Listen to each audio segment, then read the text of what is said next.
Shalom.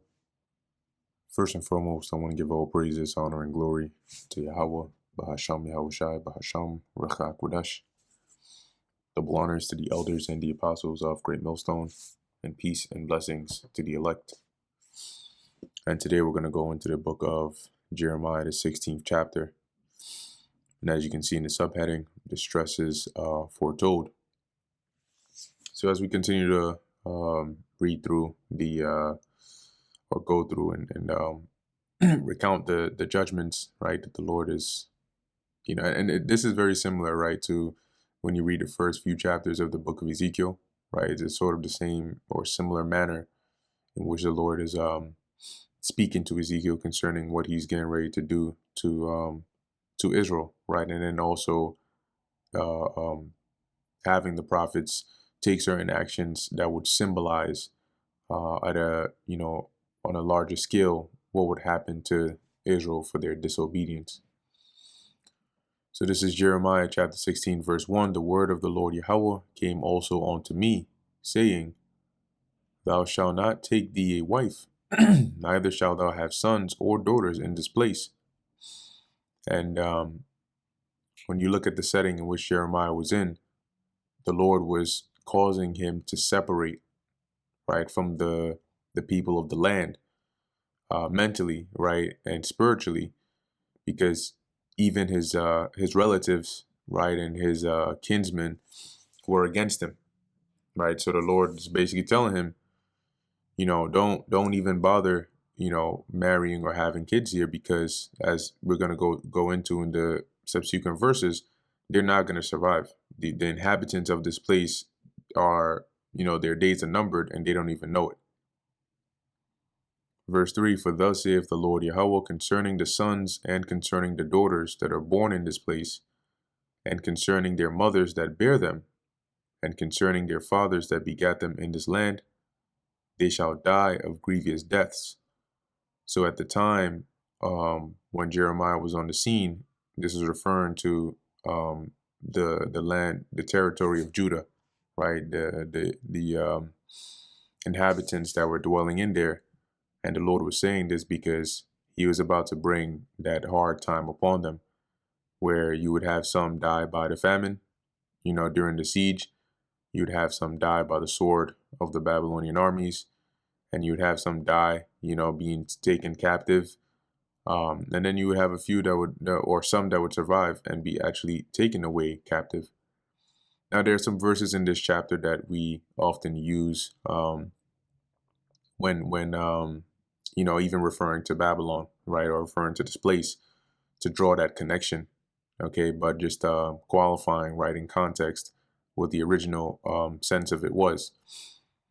But similarly, when you look at the condition of the state of the world today, we're also in a similar situation, right, where just as Jeremiah was surrounded by wicked Israelites and who were about to face impending judgment and doom, therefore it wasn't advisable for him to, as the Lord said, take a wife and start a family because it was a temporary, that peace that they had, that so-called peace, was temporary. And similarly, the Lord is about to bring destruction to this place, right? So when when brothers bring out precepts from here to sort of make that point, is due to the similarity, right, in the correlation between what was happening back then and what we see happening now. So continuing in verse 4, they shall die of grievous deaths, they shall not be lamented, neither shall they be buried. And you have to remember that usually when somebody dies or passes away, their loved ones, those that care, would lament. They would mourn. They would have the funeral. They would, they would go through all of that. But when the death is under certain circumstances, this is not always the case. And one example that I always refer to is, because it's a good visual example, when you watch the movie Bushwick. In the movie Bushwick, in the first scene, there's a girl, one of the main characters, that is walking with her boyfriend in the train station, right? And as they come up from the platform, right, they notice that it's pretty empty. Come to find out, they're walking right into a civil war, like gunshots and everything. So as her boyfriend goes up the stairs, he gets hit. I guess he either got shot or there was an explosion, but it hits him. He falls back down the stairs. He's on the verge of death. She panics and says, "Oh, she's gonna go find help." And as she runs out of the train station into the chaotic scene outside with gunshots firing, car alarms going off, people screaming, it doesn't take 2, 3, 4 minutes before she forgets about him, because there's so much going on that going to find help becomes trying to survive just crossing the street with all these gunshots, to almost being, um, um, sexually assaulted in some alley somewhere, and then being delivered by some janitor, right? Because that's the plot. That's what happens. And then now she's going along with the janitor because he looks like he knows what to do, and she's going on this whole thing to find her family, her grandma, and all of that. And from that point on, that's it. There's no going. She didn't go back for her man. She wasn't lamenting or mourning him. And in fact, I don't even think it was until a part of the scene, a part of the movie, where there was some tiny sense of relaxation, like where, okay, we're not constantly having, shots over our ears. We got like maybe an hour or two to just calm down, right? And at that moment is when you might even remember, oh shoot, such and such, passed, right? So that was just like one example from that movie, but the point in bringing that out is to show that with how bad, right, things were and how chaotic it was, you didn't even have time, right? She didn't even have time to mourn or lament him. So when the Lord says that they shall not be lamented, they won't even have the means to do so. Those that would lament you would likely be dead or sent away captive, or there would be so much going on. If one of your daughters dies, it's you see her blown to bits, you grab the other one and run. You don't have time to go and mourn and cry over her, because you got to focus on either you surviving or protecting the remaining survivors. As it says, neither shall they be buried, but they shall be as dung upon the face of the earth. Right? Nobody's going to be in this scene, at least. When you have these armies, and I mean, they had numbers, right? They were trained in war. They were on horseback. They had arrows. They had swords. They had torches. They were well provisioned, as to where you were weak because of starving in the siege, and they break through. It's chaos everywhere, right? They're killing people. They're burning buildings. They're destroying things, looting. You're not going to have time to go around trying to bury people. So you would see the slain, laid upon the ground like dung. As it says, upon the face of the earth, and they shall be consumed by the sword, meaning a lot of them will die by being killed, and by famine. And the way the famine would hit, once again, that's typically one of the main um, driving factors of death during a siege is famine. People starving to death, especially those that are locked within, those that are being besieged. And their carcasses shall be meat for the fowls of heaven and for the beasts of the earth, because it'll be laying there, right, in the open. Verse 5, for thus saith the Lord Yahweh, enter not into the house of mourning, neither go to lament or bemoan them. So the Lord was telling Jeremiah, don't, you're seeing this, and this is going to be their fate. Don't mourn for them, right? Don't go and bemoan them. Don't feel bad for them. For I have taken away my peace from this people, saith the Lord Yahweh. So the protection and the favor, right, that I had granted them in past times, I've taken that away. And that's why I'm going to do this. Even loving kindness and mercies. That's why this judgment was so brutal, because, the Lord was against Israel. Verse 6, both the great and the small shall die in this land. They shall not be buried, neither shall men lament for them. See, and this is why it was, when you read in the book of Lamentations, you'll get a good visual, right, of how, bad it was, because not only are you being slain, right, losing loved ones, but you're not even granted the honor of a proper burial. Those troops could care less about burying you. Why would they do that? So as it says here, neither shall men lament for them, nor cut themselves, nor make themselves bald for them, right? Which that was one of the practices around that time, which the Lord told us we shouldn't do, but it was a sign of like mourning, right? The cutting and the baldness and so on. So the scriptures tell you not to make baldness for the dead, right? It talks about like, not making the cuttings or baldness between your eyes. So this was clearly like a practice, a paganistic practice at least, or a practice of the neighboring nations that they would do, which eventually Israel picked up. Neither shall men tear themselves for them in mourning.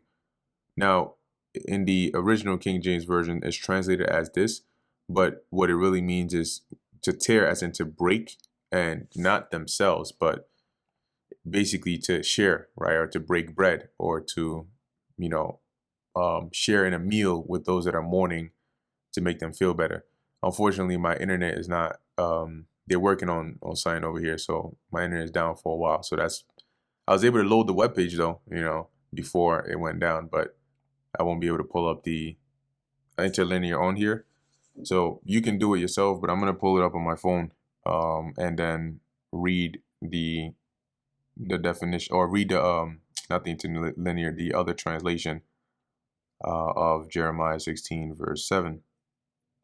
So in Jeremiah 16:7, when you go into the NKJV version, it says, "Nor shall men break bread in mourning for them, to comfort them for the dead. Nor shall men give the cup of consolation to drink for their father or their mother." Because usually when, or you hear about somebody passing away, you go to the funeral, people would like comfort them or bring, maybe a little something, maybe a drink or something like that, or make some food, as trying to console them as best as you can. The Lord is saying here, this ain't going to be like that. This kind of judgment that's coming, this isn't going to be like your typical death and burial and no. This is judgment. Verse 8, "Thou shalt not also go into the house of feasting to sit with them to eat and to drink." So the Lord is telling Jeremiah, like these people have death marked upon their foreheads, so don't associate yourself with them. When they go to feast, to drink and do all these things, don't be around them. Don't join in with them. Verse 9, "For thus saith the Lord Yahweh of hosts, the God of Israel, Behold, I will cause to cease out of this place in your eyes," so you would witness this, "and in your days while you're alive, the voice of mirth," which is joy, laughter, "the voice of gladness, the voice of the bridegroom, and the voice of the bride." Now, in a well-functioning society, right, that happens. People get married. You can, you hear the joy, you hear the, the gathering and the ceremony and all of that. That's the voice of the bridegroom and the bride and the gladness. When all hell is breaking loose, you're not hearing that. You're hearing screams. You're hearing, death, right? You're hearing fires. So that's what the Lord means by He's going to cause it to cease, because He's going to bring danger and judgment, and people ain't going to be doing this in that time. All right. Verse 10, "And it shall come to pass when thou shalt shew this people all these words." So when you tell them this and you prophesy this to them, "and they shall say unto thee, Wherefore hath the Lord pronounced all this evil against us?" And this is like, it's like infuriatingly funny in a way, right? Because, you go and prophesy this judgment that the Lord has pronounced against them, and then they're going to ask you, wait, how come? Like, what do you mean? Why would the Lord speak such great evil against us? And it gets even worse, right? Or what is our iniquity? So in a land filled with idolatry, filled with adultery, filled with underhanded practices, oppression, wickedness, ungodly ways, You're gonna ask, what is our iniquity? Well, don't be surprised, because they'll do the same today. You have adulterous, wicked people, and you tell them the Lord's about to destroy this place with them included, and then they'll look at you and ask you, wait, what do you mean? Why? That's hate. How could the Lord do that? No, no, not the Jesus I worship. Clearly, you're worshiping the wrong one. Or what is our sin that we have committed against the Lord Yahweh our God? I wonder. Verse 11, then shalt thou say unto them. So when they ask this is what you're going to reply. Because your fathers have forsaken me, saith the Lord Yahweh, and have walked after other gods, and have served them, and have worshipped them, and have forsaken me, and have not kept my law, and ye have done worse than your fathers. So remember that at this time that we're reading of, you've had like the books we went through, right, of like First and Second Kings and so on, and I'm sure you've read in there the account, and that's just one account, but the account of Israelites, right, the kings and the people constantly going astray, the things Manasseh did, the things Ahaz did, the things Ahab and Jezebel did, and so on and so forth. So they forsook the Lord. They did whatever they wanted to do. They worshipped idols, like what Jeroboam did. And the Lord is saying, your fathers did this. Your forefathers, those that came before you, this is how they lived. And you, verse 12, and ye have done worse than your fathers. For behold, ye walk every one after the imagination of his heart, that they may not hearken unto me. So you want to know why this judgment is coming onto you? Because you followed in your father's footsteps, your foreparents' footsteps of wickedness, and did worse. And you follow after the imagination of your evil heart, meaning the thoughts that come to your mind, which are not righteous, and nor are they bound by righteousness. Those intentions are what you seek and desire after, right? You live after the flesh. And in doing so, you're not hearkening or listening to the Lord. Therefore, I cast you out of this land into a land that ye know not, similar to what the Lord did to the northern kingdom, which he, by way of his prophets, warned them he would do that, and they didn't listen. And so the Lord did it. And then now, once again, warning the southern kingdom by his prophets, he said, I'm going to take you out of this land, and you're going to be captives. You're going to be sent into a land that you don't know, over there in the region of Shinar. Neither ye nor your fathers, and there shall ye serve other gods day and night, where I will not shew you favor. Because you wanna idol worship so bad. Well, I'm gonna take you to a land where they serve idols, and you can worship them. And I'm not I'm not gonna show you any mercy. I'm not gonna show you any favor, because when I was willing to do so, you basically disrespected me.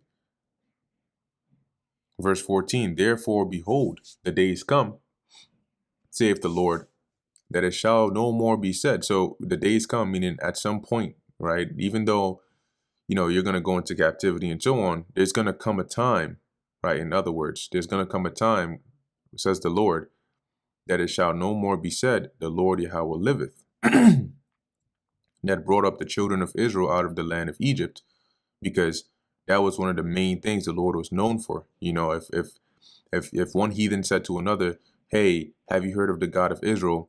The other would reply, oh, you mean like the one that delivered them from Egypt? He messed up Egypt with them plagues and stuff, the Red Sea and everything. You talking about that God?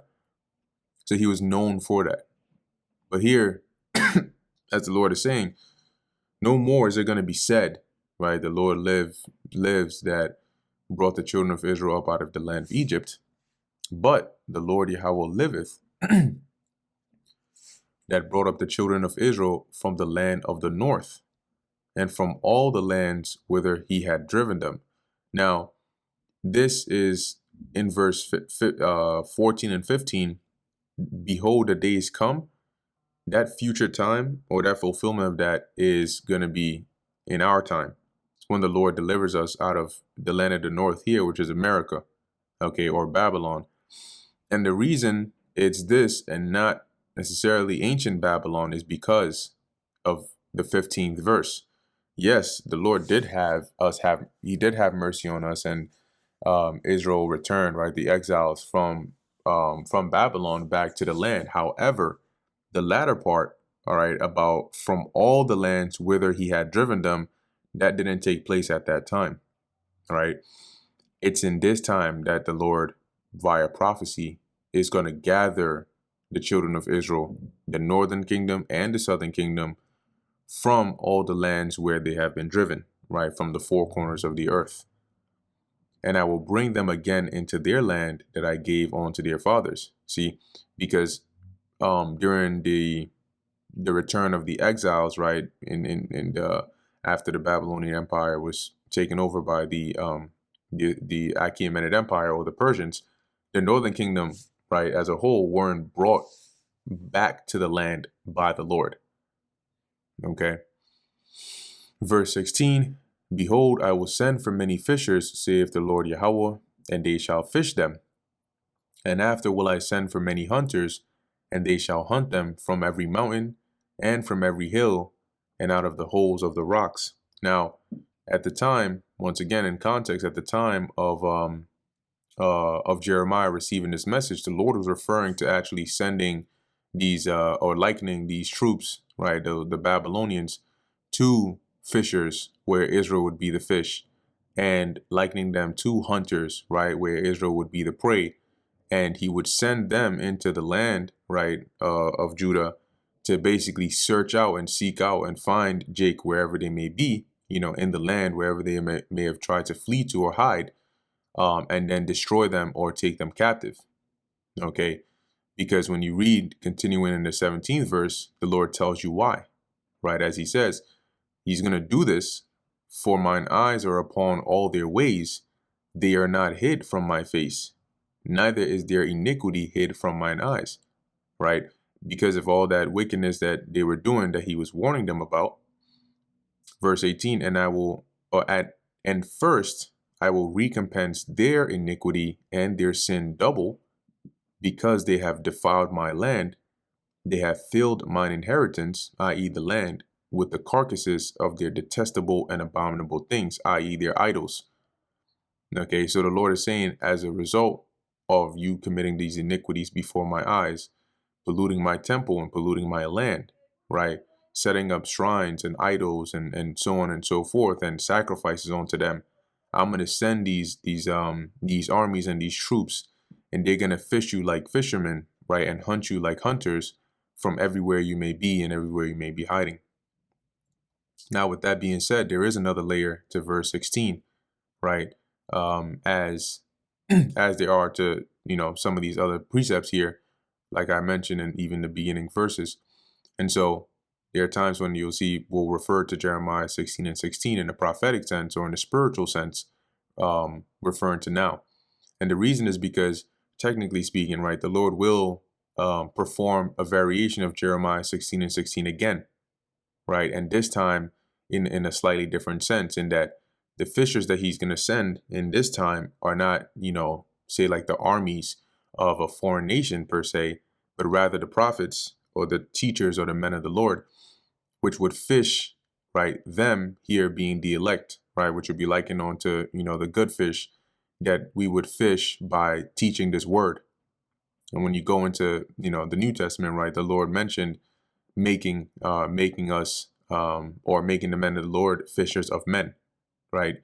So in this time, in the spiritual sense, right, the Lord sends us out as the fishers to fish for the elect by teaching this word. And after that, once the elect are, have been caught in that net of truth, and then the Lord commences judgment, then he will send for hunters, right? Then he would turn the peace and the teaching into more of a, hunting, as it says, and they shall hunt them from every mountain and from every hill and from out of the holes of the rock. So everywhere that the enemies of the Lord would be hiding, he would send his hunters, okay, which would, would involve the men of the Lord, right? When he blesses them with spiritual power as a whole. You can imagine scenes like, when the Lord, like the Apostle John mentioned, right, the New Jerusalem coming down from God out of heaven. What do you think they're going to do at that point? In fact, I think it's in the book of Isaiah. It mentions basically gathering these ones on high and putting them in pits. So we'll find out, the hunters of the Lord will seek them out wherever they may be, in underground bunkers and semi-space stations, wherever they may be, um, and find them, right?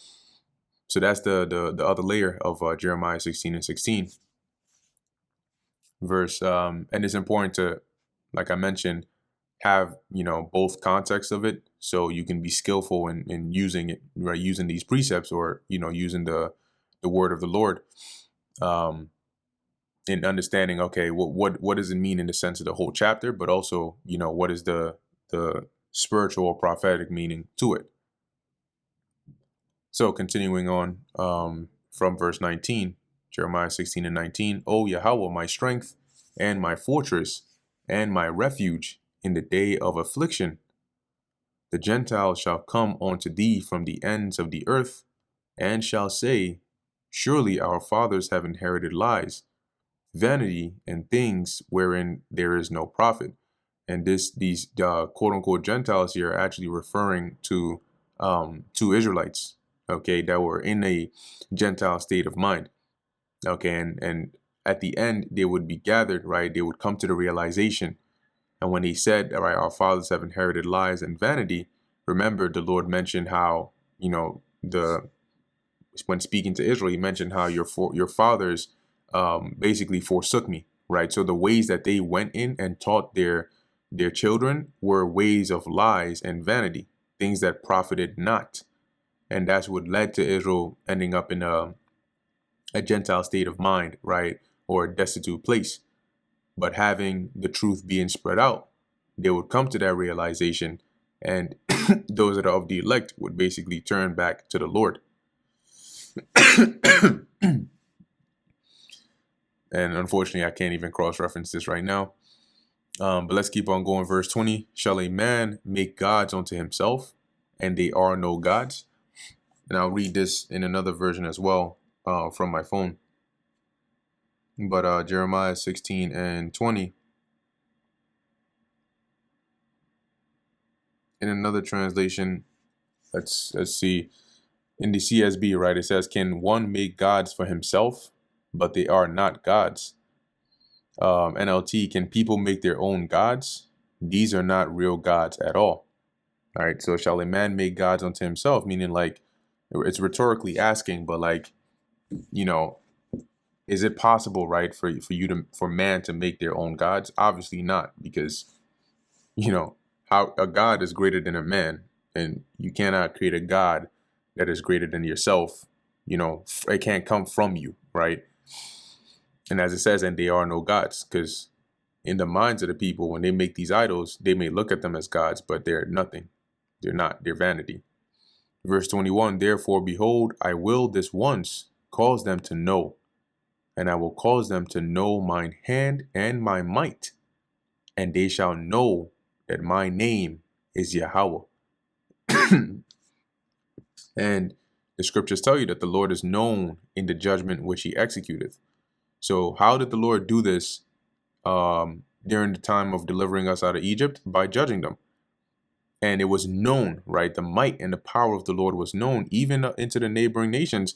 Why do you think the nations in the Levant feared us so much, right? When we started to conquer and take over the different cities and so on. And the Lord said he's going to do that again.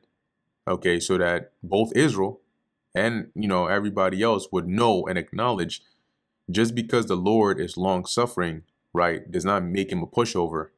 And sometimes he has to, flex that power through judgment so you can fully understand who it is that you're dealing with. So with that brings us to the end of Jeremiah, the 16th chapter. Lord willing, this is edifying to the elect.